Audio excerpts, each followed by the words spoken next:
really special day. So I'd like to hand the floor over to our last thesis candidate, CoriMintzer. Cori's presentation will be for 40 minutes, and then we'll have 20 minutes for discussion. And I'd like to welcome all the people here for this presentation. We're really glad to have you here. Can everyone see this screen? Yes, see a lot of sunflowers. Great. Okay, am I good to go? Let me just move this way. Okay. So I invite everyone to be here now as a collective today. I want to start out with a brief visualization meditation to set an intention for the next 40 minutes. So I ask you to take a deep breath, get comfortable, and close your eyes. Let go of the past 2 hours and enter a room where you smell the aroma of fresh coffee. A breakfast bed is prepared for you. You choose a Danish and notice it's still warm from the oven. And lick your fingers, savoring the sweetness. When you take a napkin, you notice the linen texture of the tablecloth. You find a seat and your body sinks into the supportive chair. You smile at someone you don't know and make eye contact with me at the front of the room. Let's all relish in the fact that we're all here together in this space. As I bring this meditation to a close, I ask you to be here now and experience my thesis as a communal experience. Welcome to Tikkun Olam, how authentic connections and communal experiences can repair the world. My name is CoriMintzer. I work full-time as a design specialist at Harvard University Employees Credit Union, HUECU. Over the past 3 years, I have balanced the demands of my professional life with my passions that I explore here at the Dynamic Media Institute at MassArt. I use dynamic media to create interventions in the everyday.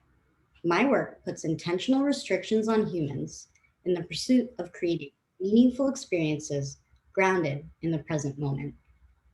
Life is full of distractions triggered by the attention economy. We can easily avoid time with our own thoughts and fill unwanted feelings with digital escapes. My experiences cultivate conversations, cross-generational friendships, and communities. My interventions are designed to create authentic connections and communal experiences that can repair the world and outwit the attention economy. Sorry. Part 1, who I am and why I'm here. Growing up as a child of the 90s, I had the luxury of knowing a world without the internet, social media, and smartphones. I spent summers at overnight camp, where we wrote letters home 3 times a week, and the counselor had the sole boombox for communal listening. At the time, the Sony Discman was the analog cure to boredom. As you can see from these postcards home, I was in dire need of my CD player for a long trip to Martha's Vineyard. I didn't care if my parents sent me my CDs. I just really needed it. According to the Nielsen-Norman Group, the attention economy is defined as digital products that are competing for users' limited attention. The modern economy increasingly revolves around the human attention span and how products capture that attention. In the mid-90s, my mom worked for Sony PlayStation. Even though I got every game and controller imaginable, my interest in PlayStation never stuck. I preferred the tangible world of arts and crafts, team sports, and any acts of play. My resistance to the attention economy started young. I graduated the University of Oregon with degrees in journalism, art, and film. At 9 a.m. on September 9th, 2009, I left Eugene, Oregon with my friends Josh and Harry to drive across the country to Boston. With no GPS or streaming music, we relied on intuition, AAA triptychs, and a roadmap of the US. On the first day of the trip, the radiator in the car cracked before we reached our first destination in San Francisco. With no smartphones to keep us occupied and no stereo to use, this is what happened. The car has overheated, so we're playing dominoes. The first game of dominoes on the trip.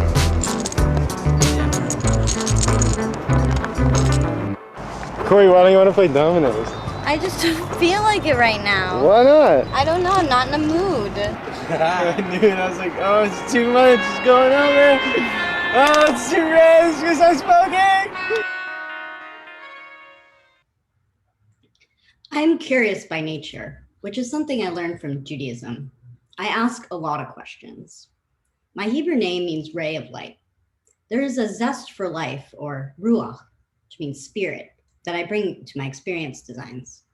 The following section outlines the important personal values which inspire my work and the creative strategies I use to implement it. There are three main themes which I use to contribute to repairing the world: tikkun olam, or healing, connection, and community. Tikkun olam means to repair the world. I also refer to it as healing. I first experienced physical healing when I was diagnosed with Crohn's disease in 1997. I spent months in Mass General Hospital undergoing numerous surgeries. In 2008, my mother passed away suddenly and required me to cope with the grief of the greatest loss. As I looked inwardly in self-reflection, I realized through these painful experiences is where I gained empathy for others. The journey of repairing my heart and mind has influenced my work greatly. Connection. As an only child, connecting to others feels like a mode of survival. Friends and mentors have become family. The external support of unconditional, loving relationships makes me feel less alone in the world and provides me with a sense of purpose and meaning. Community. After moving back to Boston in 2009, a year after my mother passed away, it was the height of the financial crisis. I had to start fresh, find new friends, outlets for my emotions, and a community to lean on for support. I took up squash that fall and met my standing partner, Alan, who had recently lost his wife to cancer. Our bond over chasing a small rubber ball around a court and shared experience in grief created a unique bond between unlikely strangers. Our group expanded into an intergenerational squash family, you see. We enjoyed each other's company on and off the court. Along with the common themes you'll find in my thesis, the implementation strategies of my work consist of surprise and delight and nostalgia. I will go into more detail on these strategies in my case studies. Part 2, contextual research. This section will cover the impacts of technology on the human condition and the future of our society. American philosopher and psychologist John Dewey defined categories and modes of communication as having conversations, giving instructions, imparting knowledge, sharing significant ideas, seeking information, entertaining, and being entertained.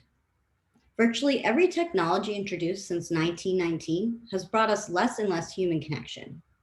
Letters became faxes. Faxes became email. The kitchen phone became a cordless phone. The cordless phone became a mobile phone. Emails became text. Phone calls turned into video chats, and it keeps going. Even Henry David Thoreau, who took to the woods of Walden Pond to escape the Industrial Revolution, was never in complete solitude. Thoreau had 3 chairs in his cabin, which symbolized 1 for solitude, 2 for friendship, and 3 for society. Sherry Turkle argues that these 3 chairs are threatened today by cell phones in the attention economy. How many places can you think of today where cell phones are actually banned? Traditional American summer camp is a perfect example of one of the few sacred spaces that remains. Summer camp is an oasis that is disconnected from the pressures of school and the triggers of everyday life for both campers and staff. As whimsical and analog as camp can be, it also harks back to a simpler time in life, a community that is built on traditions like storytelling, letter writing, handcrafts, and experiencing the great outdoors. Time moves slower at summer camp. Conflicts are often dealt with naturally, with the help of less distractions that can be muddled by modern society. While researching my thesis, I was able to work with my mentor and thesis advisor, Professor Gunta Kaza, as a teaching assistant for 3 semesters in her class, Narcissism, Aggression, and Creativity. My role gave me direct access to observe and engage with the undergrads. The iGen, or Gen Z, consists of teens and young adults who were born after 1995. They are the first generation to spend their entire adolescence in the age of the smartphone. A 2019 study conducted by Jean Twenge looked at trends in US adolescent media use from 1976 to 2016. She concluded that there are only so many hours in a day and only so much capacity for information processing. An attention economy results in which each activity competes with other activities. Time elasticity is limited. Her point is made clear here as an undergrad expressed his feelings towards sitting and reading a 300-page young adult novel. Sitting down and reading something too just feels like such a huge commitment. Reading like a 300-page book is just scary to me now. Just like listening to an audiobook might be nice from time to time just because like you know how long it's going to take you, but it's just like there's such an unknowingness about like reading a book that I just kind of don't like. Many of the undergrads understood the dangers of screen time, but admitted they can't always commit to restricting themselves from some of the conveniences or entertainment. Jonathan Haidt points out to a gigantic increase in depression and anxiety for American teenagers, which began around 2011. That seems to leave an entire generation that is more anxious, more fragile, and more depressed, in part due to social media. Open like Instagram and Twitter, like whenever I have just like a second, I just like open it, and sometimes I'd like close it and then immediately like reopen it because like I don't even know what to do. So I like limited like my app time on like Instagram and Twitter to like 5 minutes a day or whatever. Like even so, like I still need something to like keep me occupied. So I've just been playing like a lot of solitaire online, which I don't know is like if that's like better or worse.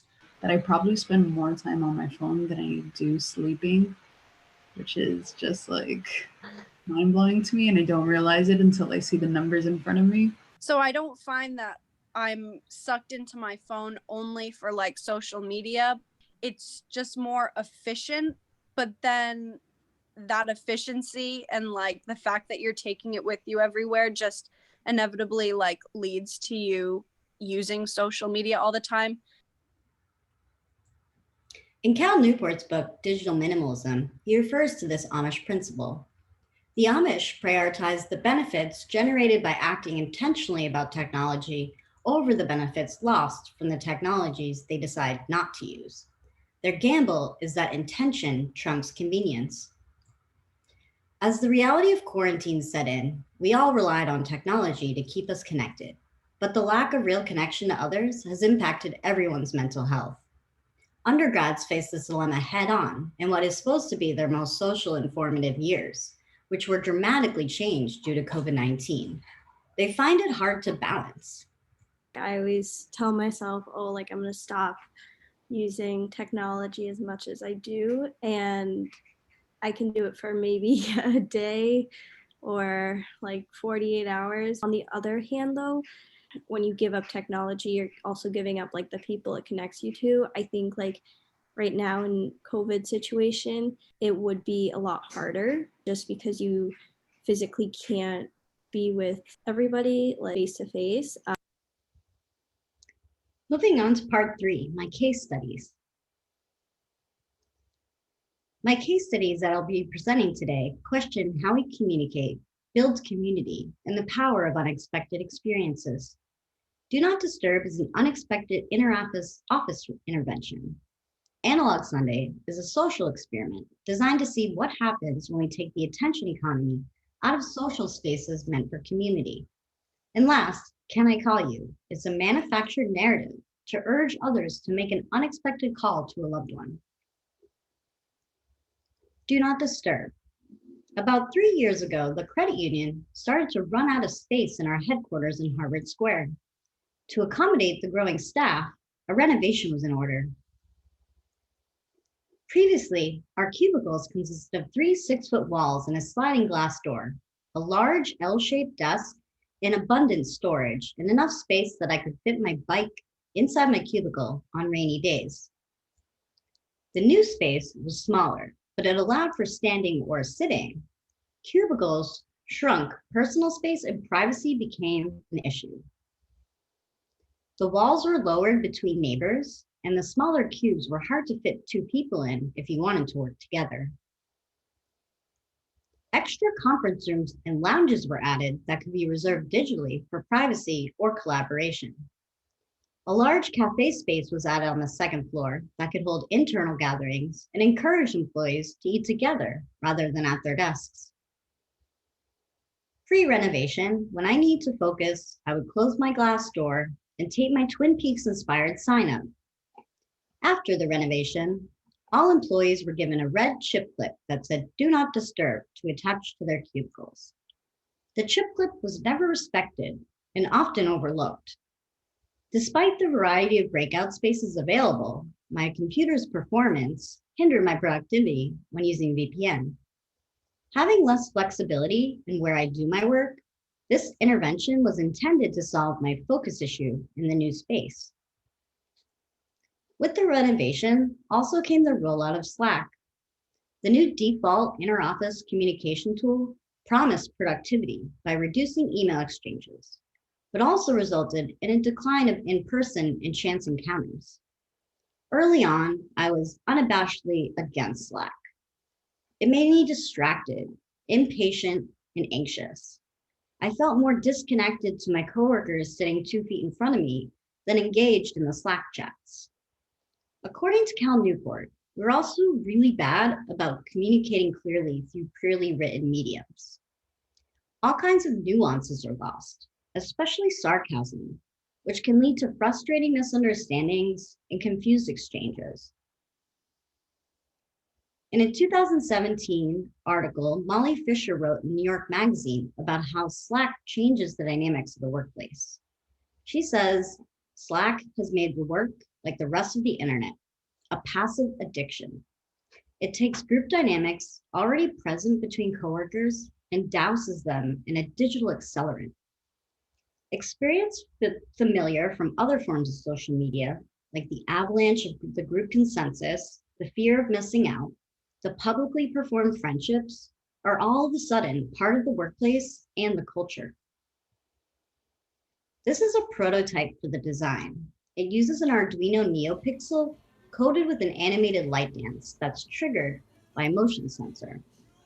By creating this unexpected moment with the design, it was intended to jolt coworkers back to reality, have them notice the flag, and respect my need for privacy. I was able to create a unique solution to my privacy problem in under $30. I had my design laser cut and printed on thick plastic material that I could mount and hide the electronic components, but also have the lights still show through. With a suction cup flag mount, the design attaches to my cubicle and is powered by a bright pink light up USB cord. The new design towers in comparison to the company provided chip clip. This is do not disturb in action.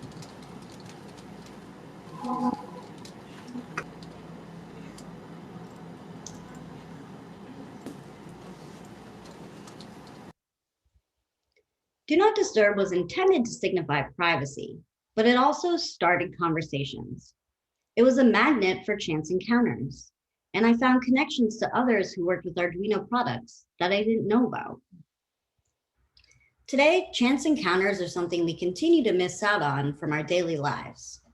Pre-pandemic, the office water cooler was a cliche hangout spot, and I miss it. I miss the pre-meeting banter that Zoom is not conducive to. And the day that I drank my coffee out of a Pyrex glass made me wonder if anyone else noticed. No one said anything directly to me. Today, the smallest things are missed as we continue to work remotely. It's not just going somewhere every day. It's the community that creates positive employee retention. My coworker Jackie moved to Utah in 2019, but continues to work remotely for HBCU. Before, she was my neighbor, and our jobs had zero overlap, but by proximity, we became an unlikely pair of comrades. I talked to her about the impact of COVID, Slack, and office dynamics. I think that having those social interactions is important. And that's one of the things that I really like about the post-COVID world is like people talk to me socially on Slack before. They didn't do that before. Like people didn't talk to me socially at all, really. Like when I was working remote and I was the only one. Like there was none of that water cooler talk stuff. That happens now because everyone's in the same boat, right? I definitely noticed that when I was working remote and I didn't talk to someone, like during the conversion, like we had tons of meetings, but they weren't necessarily meetings where like, you know, you were talking to someone or you had those like 2 seconds of chit chat beforehand or whatever, or even just seeing someone like, oh my God, like having one else on video is so much better. It's so much better. I understand people are resistant to it, but I'm like, it's so much better. Those were my bad days. The days that I didn't talk to someone were the days that I had a bad day. My second case study is Analog Sunday. In collaboration with Mo Lotto, who is an author and the creator of the Techno-Skeptic magazine, we attempted to reclaim the bar and offer 2 hours of device-free socializing at Shay's Pub and Wine Bar in Harvard Square. The word pub comes from public house. The public houses of the early 19th century were gathering spaces for community and connection. The same tradition is depicted in the long-running sitcom Cheers. Unlike the modern social context of bars and restaurants today, there was plenty of opportunity for personal connection and chances to meet both friends and strangers. Before the widespread availability of TVs and delivery services for alcohol, pubs were like neighborhood living rooms, and the setting allows for a slew of different characters to be introduced. Before the pandemic forced Cheers to close its doors for good, it was the third most popular tourist attraction in Boston. This scene is Diane's first day on the job at Cheers. Like her, I also consider myself a student of life. Hello, welcome to Cheers. My name is Diane. I will be serving you. Why don't you sit down right over here? I'm a student, not just in an academic sense, but a student of life. And where better than here to study life in all its many facets?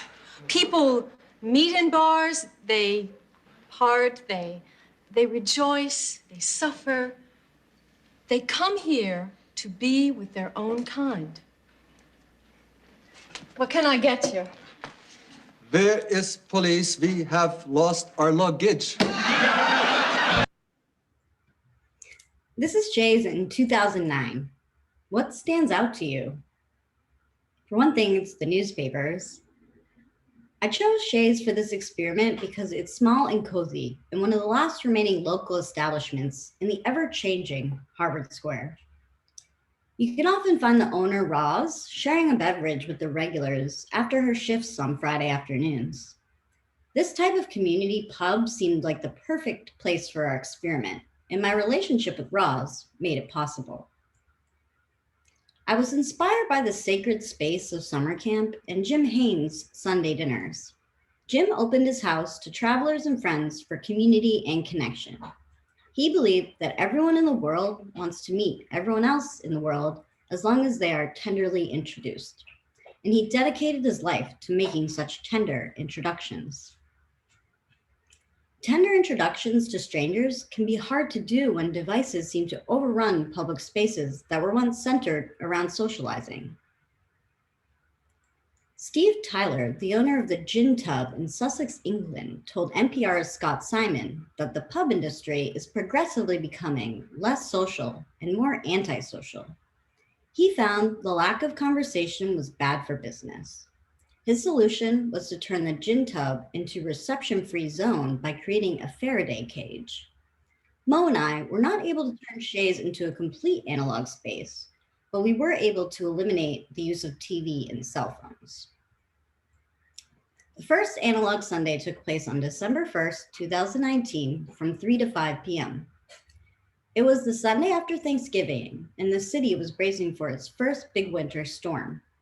I kept my expectations low with this in mind and was pleasantly surprised at the turnout. We had a few walk-ins that had noticed our posters around town, and the records that I brought unified the intergenerational crowd we gathered.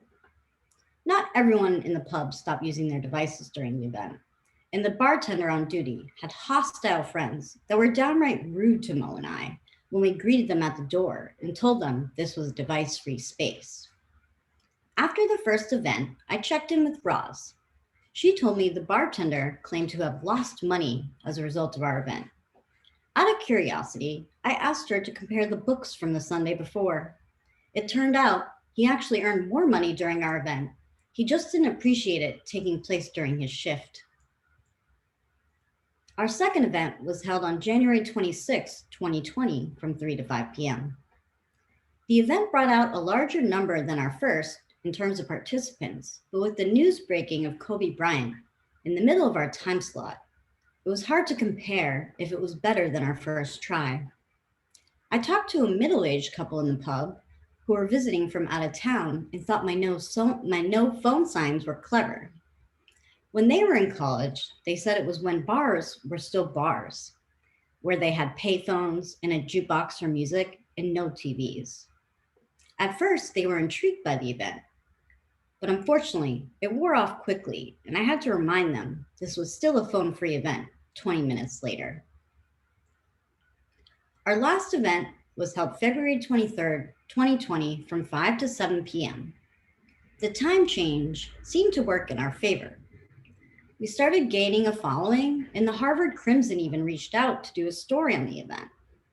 The day before the event, the reporter emailed Mo to confirm it was okay to come.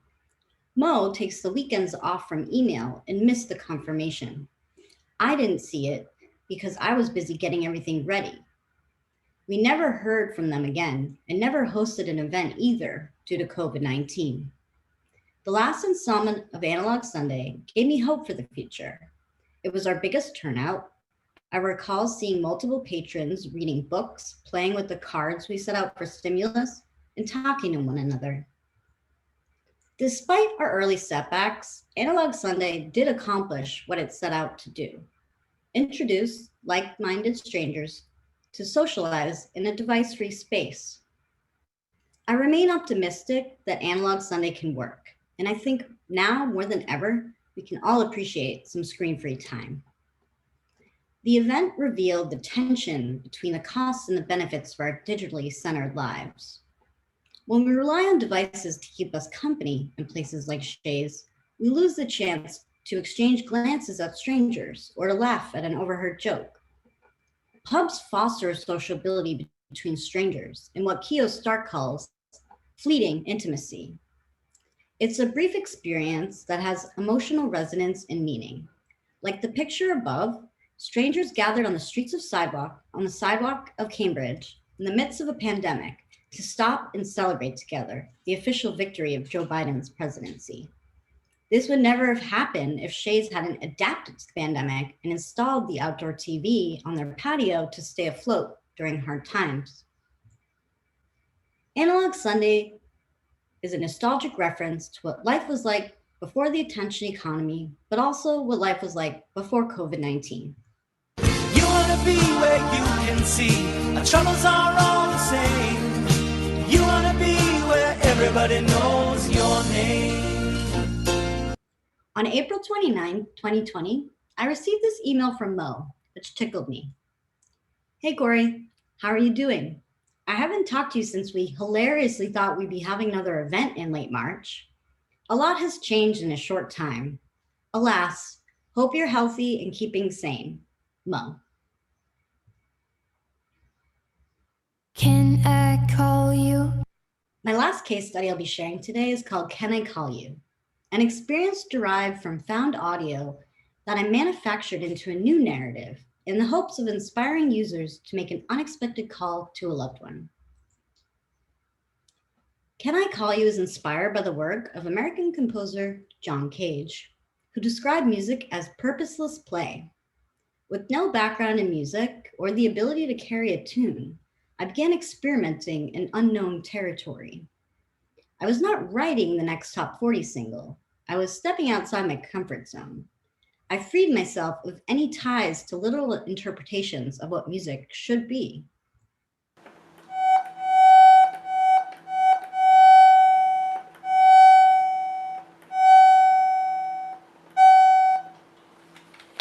More noise. Check, check, check. I started listening to the nuances of everyday life differently. I recorded my own version of 433, which were vignettes from my life, like my friends talking at the pub after work, walking to the train in the morning, and TV commentary while watching the Super Bowl or an episode of Meet the Press with my partner. They led me to explore ways that nostalgia and personal relationships can be used in experimental compositions. I was drawn to exploring the relationship between my father and I, Michael, as art. I decided to use his voicemails, which delivered a slice of modern Jewish neuroses that are humorous, endearing, at times random, but always full of love. Hi, Corey. It's Dad. Have a great time at the racetrack. Win a few laps. Anyway, I'm trying to reach you. I can't send messages. I don't know what's wrong with the phone. Our relationship has had ups and downs in the years after the death of my mother, his only wife. This has led us to a primal need to stay connected.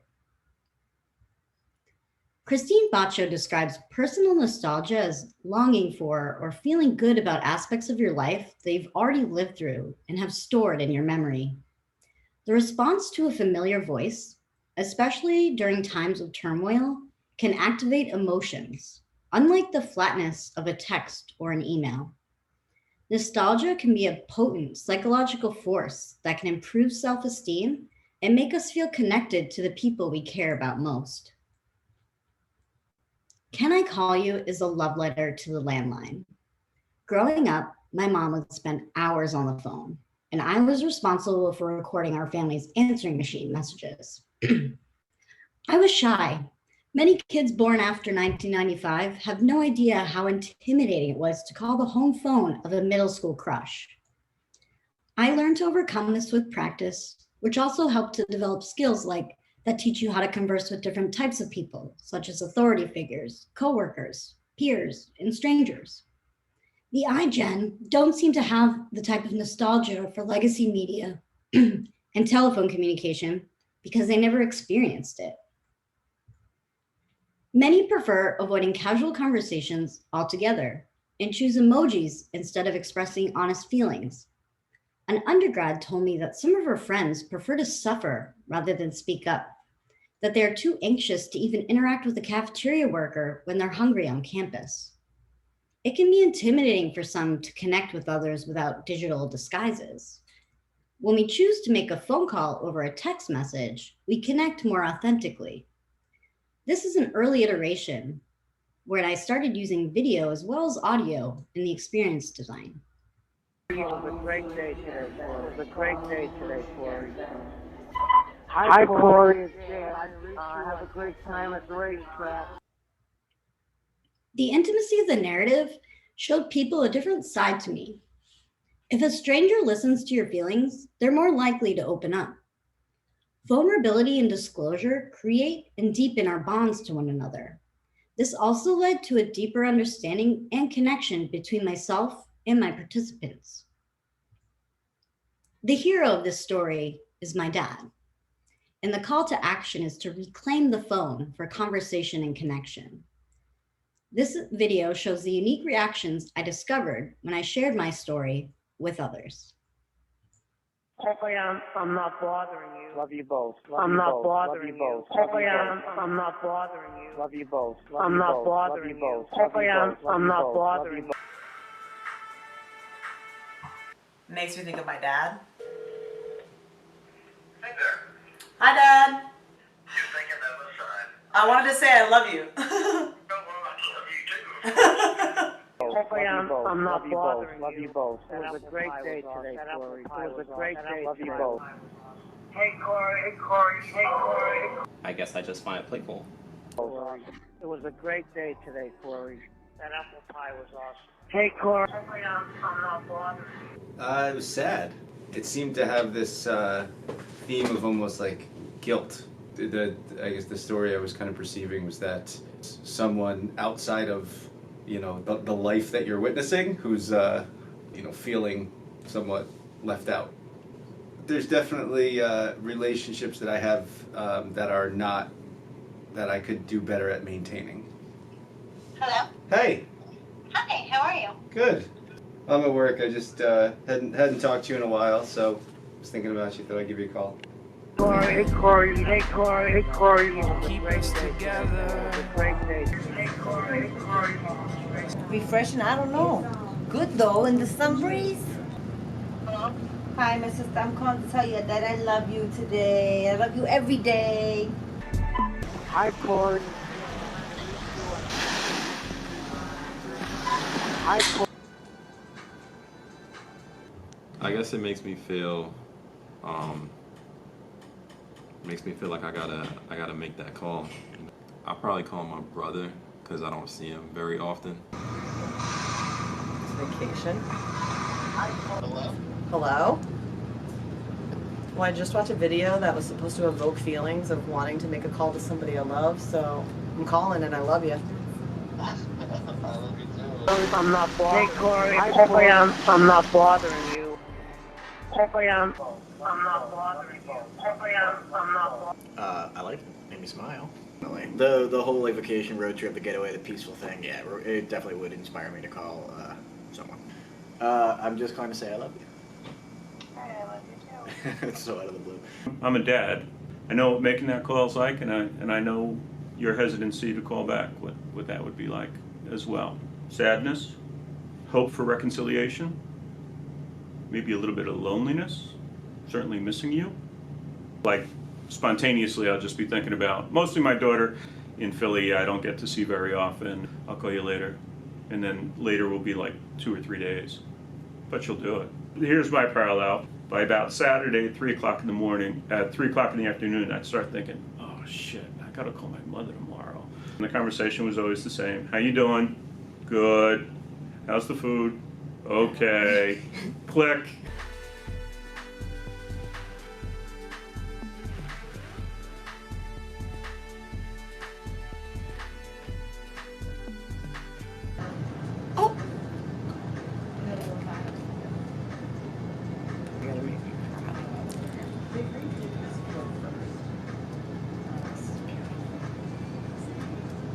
It makes me want to call someone, and it makes me also feel like no call is ever a problem. You always feel free to reach out. So thank you for that.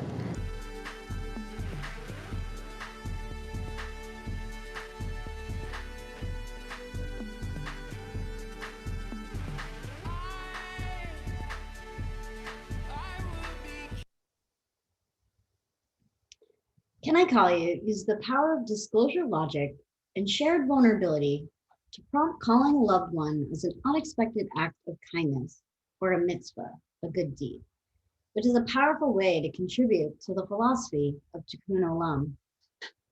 I reminded others what is most important in life. It triggered a type of nostalgic reflection and comforting action that unified participants across generations. At the beginning of this project, I didn't care how many times my dad called. Since then, his health and cognition have declined. Now I'm the one who's calling him 3 times a day to check in. In conclusion, on March 13, 2020, life paused as we knew it, and the COVID-19 pandemic forced us to adapt to a new reality. As we transitioned into quarantine kind of life, I was struck with a profound moment of clarity. I realized this moment of pause gave me time to reflect more deeply on myself and look at how society has changed through the mandated solitude of quarantine. The principle of Tikkun Olam evolved into a global need for healing, reckoning, and repair work to begin. Out of boredom and craving for connection, 3 weeks into quarantine, I started posting signs in my apartment window. One day, I woke up and saw "Hi" written in a window across the way. These signs evolved into an unexpected neighborly bond between the young couple, Lauren and Chase, across the way. Through good times and bad times, we let each other know we were thinking about them. This relationship would not have happened if we were not stuck at home. Lauren was looking out the window, just like me, wondering if there was anyone else out there. I fostered other connections inside my building with puzzles. I've done about 45 1,000-piece puzzles since March. Instead of keeping the completed works, I started putting them out in the hallway for others to enjoy. I included a handwritten note in each puzzle, and one day I noticed a thank you note. The puzzles have come and gone and allowed me to make new friends in the building who also appreciate puzzling. The Virgo in me loves order and troubleshooting. In some ways, the brain exercise I do with puzzles has enhanced both my work and personal life. It's made me a better designer and a master of reorganizing our storage space. My thesis taught me to appreciate the intentional time and space away from connected devices, to live more authentically and embrace quality time with others, and remind myself that it's okay to feel uncomfortable or off. We must allow ourselves to develop resilience and compassion in these moments, instead of craving instant fulfillment. When I think back to the months I spent in the hospital when I was young, the only distraction I had was imagination and play that my mother and I created to cope. In 2013, my Crohn sent me into the hospital again, and the right side of my colon was removed. My mother was no longer there to comfort me, and when I turned to social media, it only led to a type of emotional pain the morphine drip couldn't fix. What helped me the most were visits from friends and family, not the get well messages on Facebook. My best friend came to my bedside and painted my nails in the hospital. Others drove to visit me at home and take a walk in the dead of winter with me. After this, I said goodbye to Facebook forever. Now more than ever, the entire world understands the importance of human connection and the power of physical touch. Digital communication tools allow us to connect instantly with anyone, anywhere, which is fantastic. Facebook became a savior for my dad and I during the pandemic. He transitioned from living alone to living in a nursing home during the pandemic, and it was brutal. Visits were timed and canceled regularly due to COVID outbreaks. There was no communal dining or activities. The only thing my dad had for stimulus was a TV in his room and calls from me. Adding to my emotional toll was the total helplessness I felt for his quality of life. I surprised him on Friday to finally get that long-awaited hug and reunion. Corey.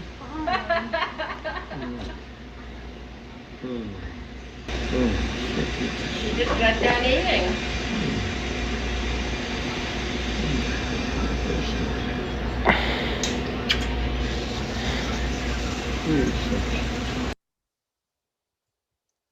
Some final reflections. I cannot help but praise the many ways technology has afforded me a better quality of life and the luxury of working remotely. As I fight the pull of its alluring promises of superhuman productivity and universal presence in our society, I still fight the urge to submit to its tantalizing lure. Having said that, I look forward to a post-COVID world, and I ask myself, why would I want to walk down the street looking down at my phone when everything we lost in our year plus of solitude is finally safe to take in with all of our senses? The social and societal impacts of isolation and disconnection remind me just how exciting and unexpected the minutia of everyday life can be. Little things I miss, like overhearing conversations in a crowded restaurant or walking down the street drinking a coffee without a mask. I can only imagine how much more fulfilling people watching and observing life will be There'll be so much more to look at. People to make eye contact with, strangers to smile at for no reason.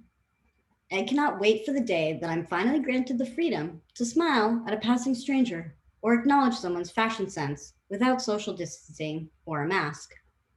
Oh, the little tangible and experiential things I appreciate more than ever in life all exist outside the attention economy. You may be able to identify a flower through an app on your phone, but cannot experience what it's like to stop and smell it. I would like to extend my utmost gratitude to everyone here today and everyone who has supported me during this 3-year journey. I would like to especially acknowledge my infinite gratitude to my thesis advisors, Joe and Gunta. To Joe for being patient enough to help me find the golden nuggets hidden within my early thesis drafts that have become the polished magic printed in this book. To Gunta, who taught me the value of feeling vulnerable and being okay in feeling not okay. Your guidance, therapeutic pep talks, and virtual shoulder to cry on was more than I could have ever asked for in a thesis advisor. You let me talk it out, tell you stories, and so much more. To my Becky, you always remind me of my brilliance in the darkest of moments of self-doubt.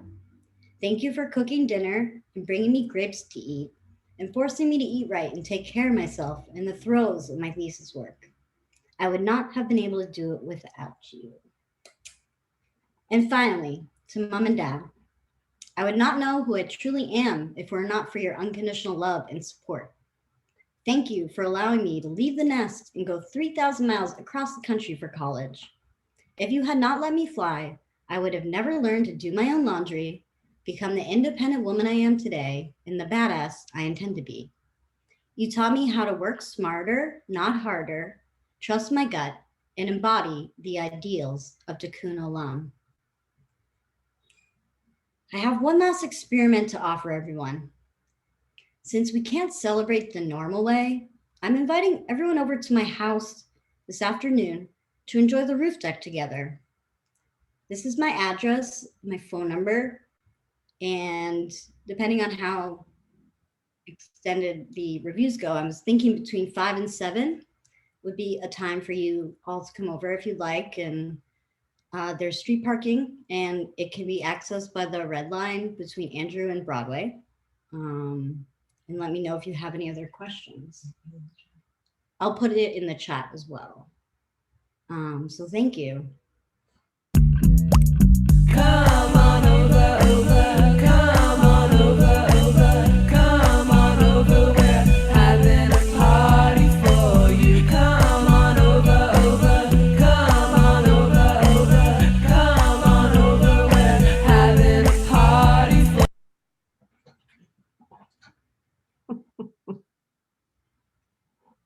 Thank you, Cori. Thank you. Hand it over to our guest reviewers to kick us off.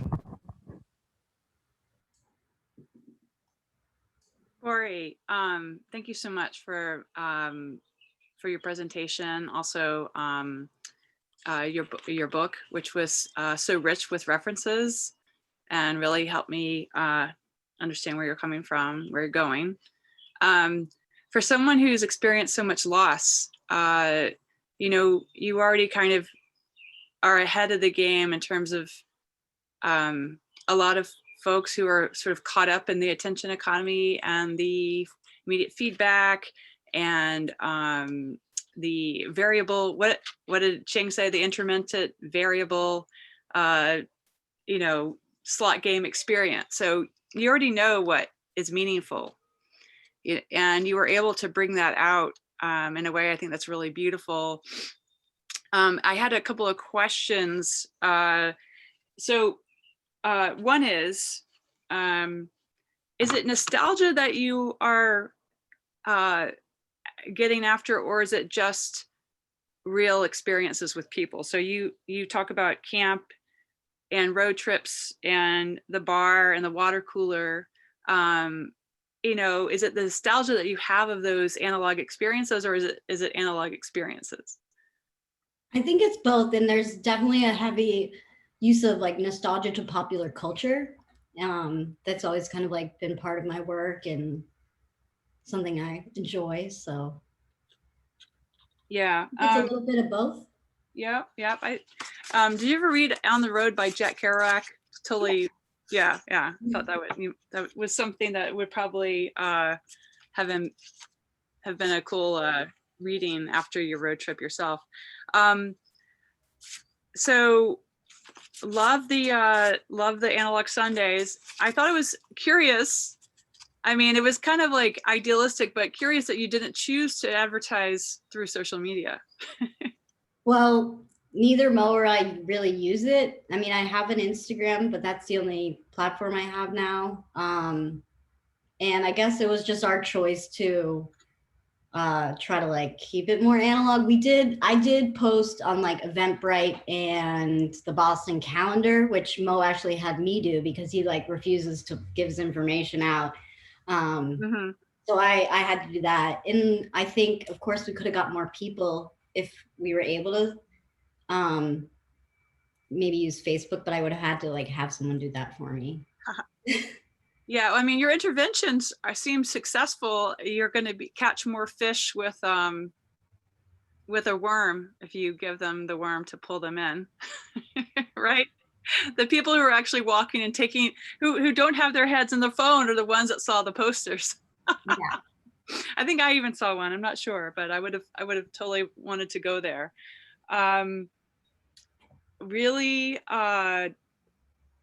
Really compelling and concerning. Your interviews with iGen. Did you play Can I Call You for any of them? No. That would be so interesting. Yeah, to see if we could make a phone call. Yeah. What? I think the youngest coworker that I had was like, they are 23 years old, so more on the older side, I guess, but still younger, like 10 years younger than me. Because what are they missing that they don't even know that they're missing? They're going to, they're going to lose things, and they're not going to even know how to connect necessarily with those things that matter. So, your work is important to really hook people out of the stupor that they're in. Voicemails, Pogo. Have you heard of that artist? Look him up. He did The Garden, which was a beautiful tribute to his mother in the garden. And it was an audio-visual experience. And your remix of your dad's voicemail really reminded me of that. Where are you? What are you going to keep doing? How are you going to break people out of these digital disguises that they're in? I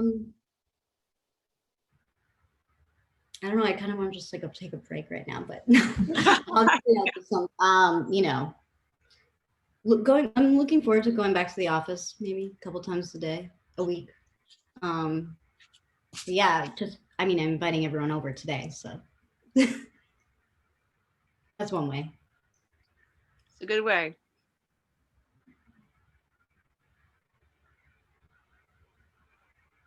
Thank you. Thank you. Yeah, I was just letting Barrington hop in, but yes, we can. Did you catch me about to talk and then realize I was muted? Thank you, Cindy. Like, that was very kind of you to set me up. Thank you, Corey, so much for all this work. I really appreciate your point of view, and I had the camera off for a second. I was listening, but I had to kind of get myself together.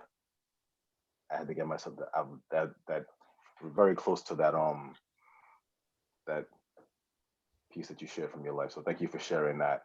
I had some responses and some questions both to the presentation and things I saw in the book. I'm intrigued by the donut disturb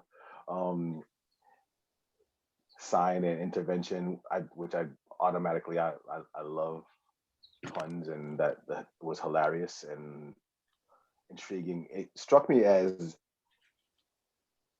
interesting intervention that was meant to give you time to focus and space to focus, but you made this really attractive thing that pulled people in. Yeah. And to ask questions. I would be totally it like dropped into that like for that, but I also know that you do crave, that's kind of what you want. So can you talk a little bit about that dichotomy of using technology and using the Raspberry Pi to make this thing that was interactive, right? But Yeah, was so it productive for you? I think the chip clip was just too small. And so I was like, I'm gonna go big with this. And I thought that maybe after a couple of weeks it would wear off, right?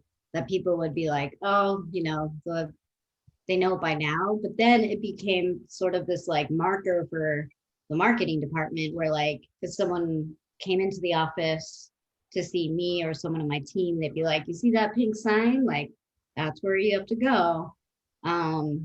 But I guess I didn't mind it that much. Yeah. It's an interesting thing to navigate, right? It's an interesting thing to navigate. You clearly have made the statement. Hopefully, after a few times, people get used to it and they use it the way it's supposed to be used.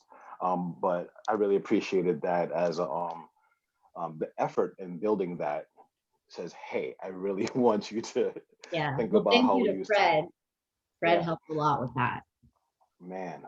The other question I have is in general about your orientation to distractibility and the attention economy.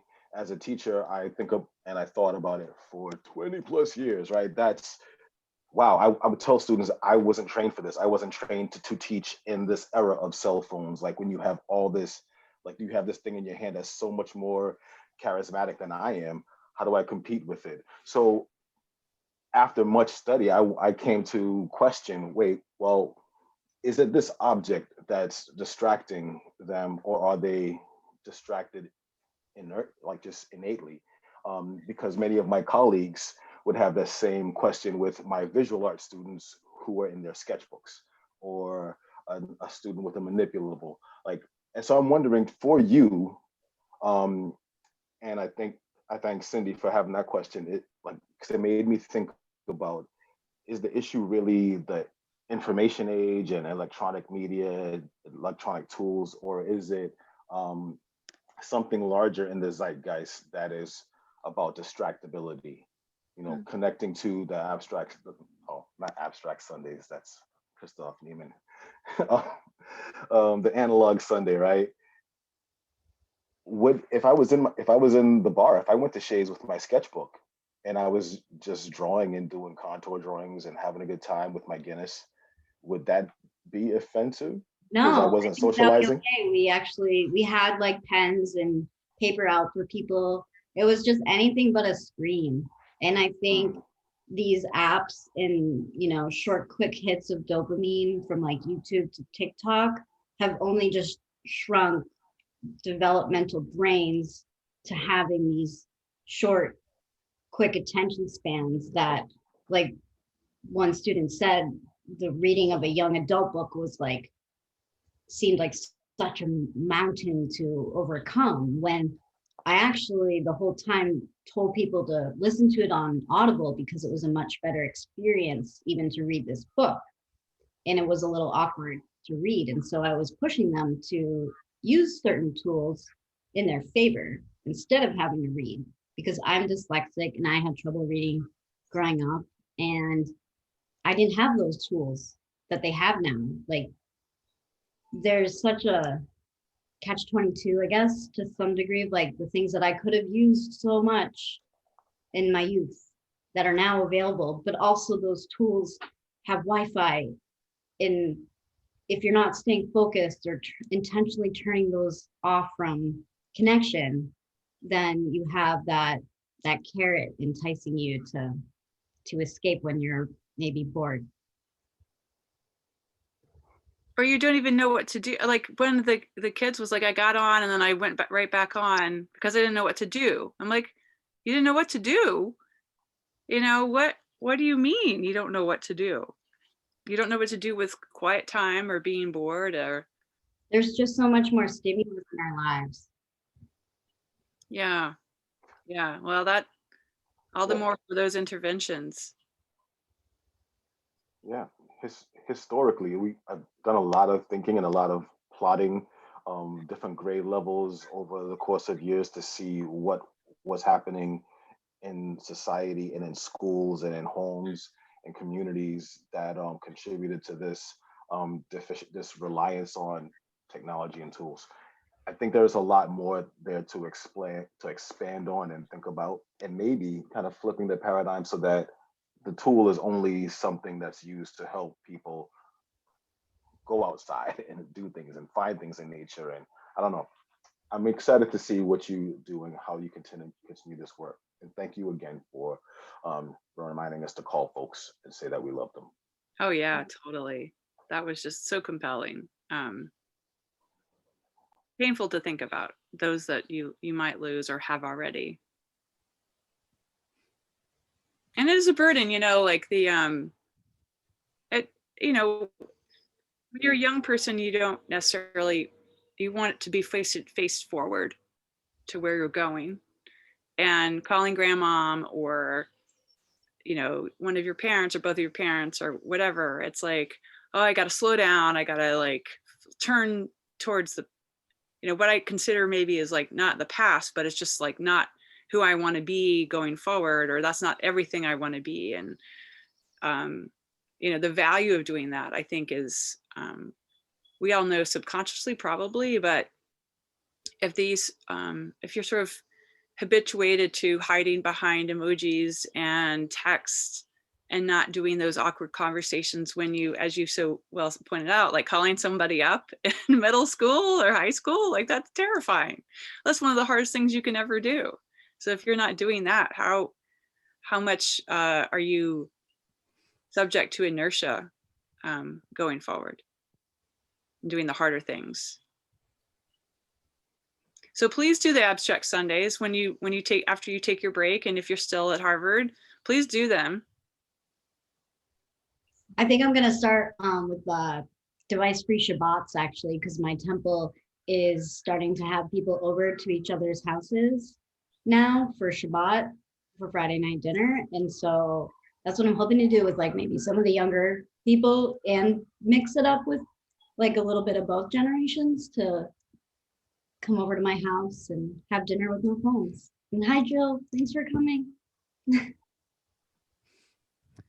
Thank you, Corey. The faculty and guest critics are going to step out into the hallway for a moment, and we will be right back. My dad's asleep.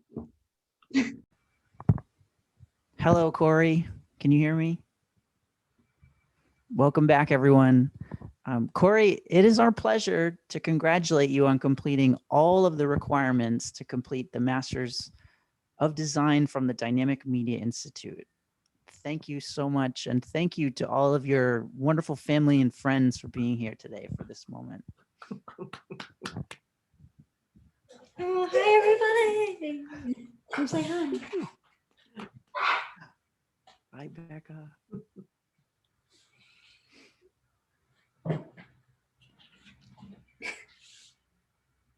Congratulations to our thesis candidates. I'd like to take a couple pictures if that's okay with everyone. So if you want to be in the picture, just turn your camera on.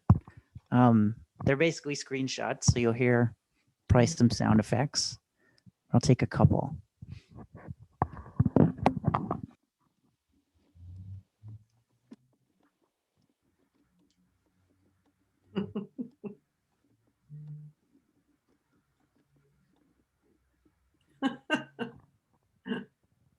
Outstanding. And thank you to our guest reviewers. Today is Barrington's birthday. I want to wish him a happy birthday. Oh, happy birthday. Happy birthday, Barrington! Happy birthday! Thank you, everybody. Thank you for being here with us on your birthday. Thank you, Cindy, for being here with us from Provincetown. It was really enjoyable to have you both here with us this morning. Thank you so much. So we will return at 1 o'clock. Guest critics, you're off the hook. Everyone else, you'll either be in Martha's room or my room, but feel free to get outside and enjoy some lunch. If you need anything, you know how to reach us. They are two different Zoom links. It's not, this is the, right, this main fish Zoom will be his room after my room is a different one. So you can hop around the way where you would like to be. Yes. So you won't have to have us move you around. You can hop around to whichever room you wish. Hop, hop. I might be a little bit late. I'm going to rush from home to get onto campus. Totally What fine. time are we coming back? We'll come 1? back a little before 1. Okay. Come back at 12:55. Thank you again, Barrington. I hope you have an awesome birthday night. And Cindy, if you're gone, I hope you have an awesome beach day. Bye, Martha. Bye, Fish. Bye, Hi, everybody. Barrington. Thank you. Thank you so much. Hi, Barrington. Nice to meet you.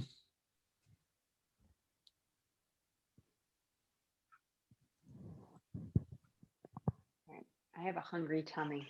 I don't know about anyone else. Ready for some lunch.